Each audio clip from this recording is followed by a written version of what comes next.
no respecter of persons, as the scripture says. So in the passages that we read, that is why I said you should take your time for us to look at the scripture very well. Let's take the first one again, Exodus 14:11-12. We want to discover the mindset that the church in the wilderness had. Then they said to Moses, because there were no graves in Egypt, have you taken us away to die in the wilderness? Why have you so dealt with us to bring us up out of Egypt? Continue, please. Is this not the word that we told you in Egypt, saying, let us alone, that we may serve the Egyptians, for it would have been better for us to serve the Egyptians than that we should die here in the wilderness. One of the mindsets that is hurting a lot of Christians is slave-mindedness. Slave mentality. These are the people that have been redeemed. But because all they know is slavery, they could not even see the freedom that the Lord has given them. Some of us are saved, but we are still lobbying in the old life because we were slaves to sin.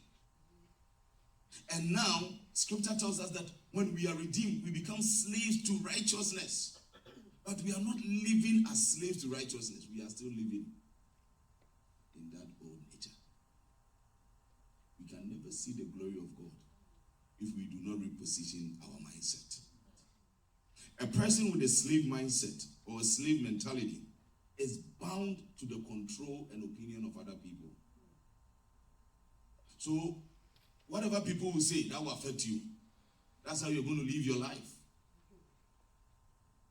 So you are bound to live your life according to how people see you, not how God sees you.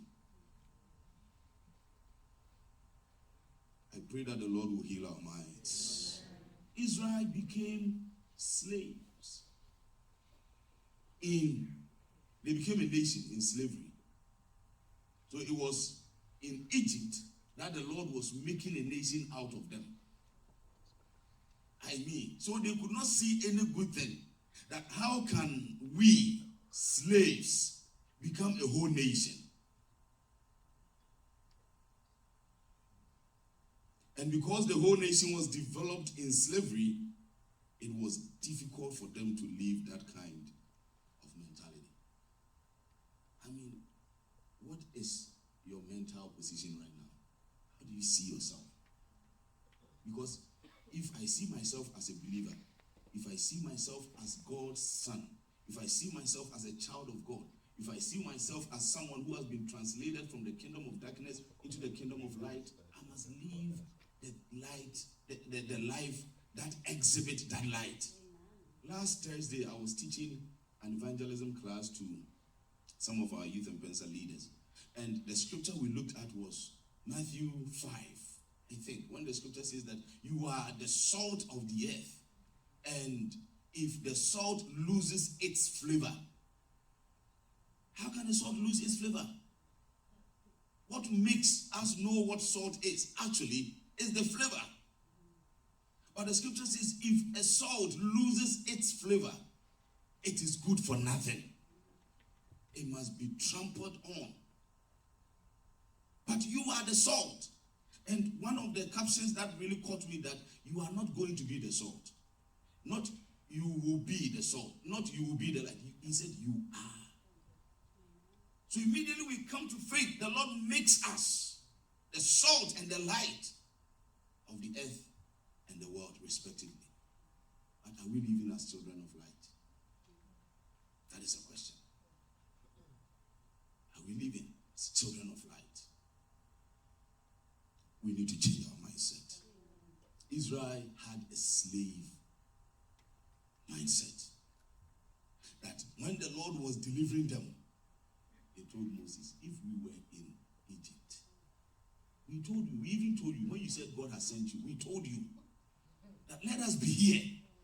Because all we know is that go to work, get beaten, get some bread, go to our homes, give it to our wives and kids, and the next day we go back to the same thing. That is all we know for all these years. But when you read Exodus chapter 3, the Lord told Moses, I have seen the cry and the misery of my people, and I, the Lord, I have come to redeem them. But look at the people that are being redeemed. So the Lord has good thoughts about us, but your mindset is what is delaying what the Lord wants to do in your life. My mindset can delay what the Lord wants to do in my life. Slave mind set. Some of us, when we hear even $100,000, we start shaking. Just $100,000. Because we have not lived in abundance. We have lived in scarcity so much that when we hear something, someone is making a budget of $1 million, and we start shaking. But it's the Lord who said the gold is mine and the silver is mine. I pray that we will be transitioned from scarcity mindset to a mindset of abundance. They never had a lot in Egypt. And even when the Lord gave them the manna and he told them, do not pack extra.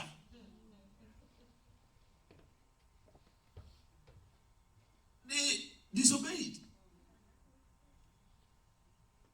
I mean, it was an instruction from the Lord. The one who gave it to you is telling you, don't pack extra. But still, they packed it. And the scripture tells us, as Sister Nema was reading, that it began to sting on them.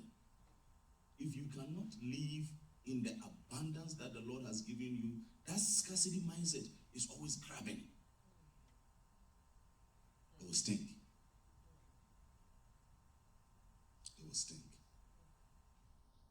When you go to some of the suburbs where the people we call rich live, I say the people we call rich because there are two different types of riches. When newspapers are left for people to take, put a coin in, you take a newspaper. But you can go to that same city and go to maybe a poor neighborhood. Someone will put one coin, take 30 newspapers.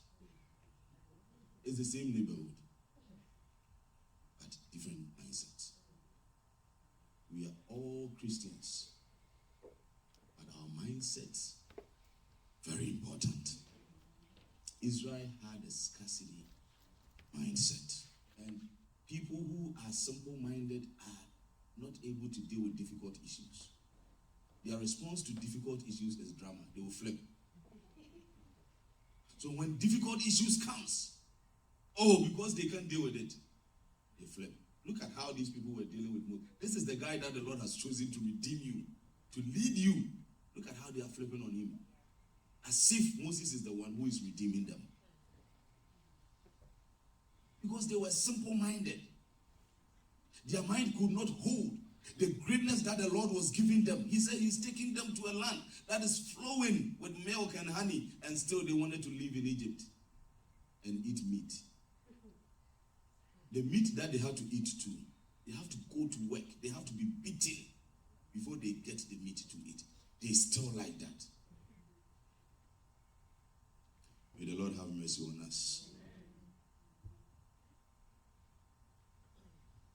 A simple-minded person think for themselves. I mean, they are used to a specific routine and rhythm in their life. Wake up, go to work, eat, sleep. Wake up, go to work, eat, sleep. So when the Lord is bringing a shift in their lives, hey, what is this? It's new to me.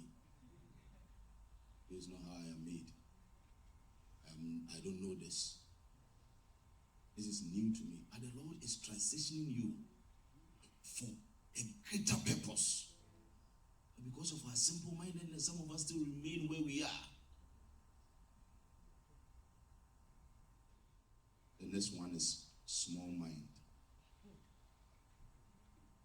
The scripture we read from Numbers says that they themselves said, we saw ourselves like grasshoppers in their sight. I mean, the Lord is showing you a land. Moses has sent you to go and look at the land, come back and give a report, and the report was that 10 of them. I mean, so, most of the time, 10 of them, that is about 83%. Most of the time, majority is not always true.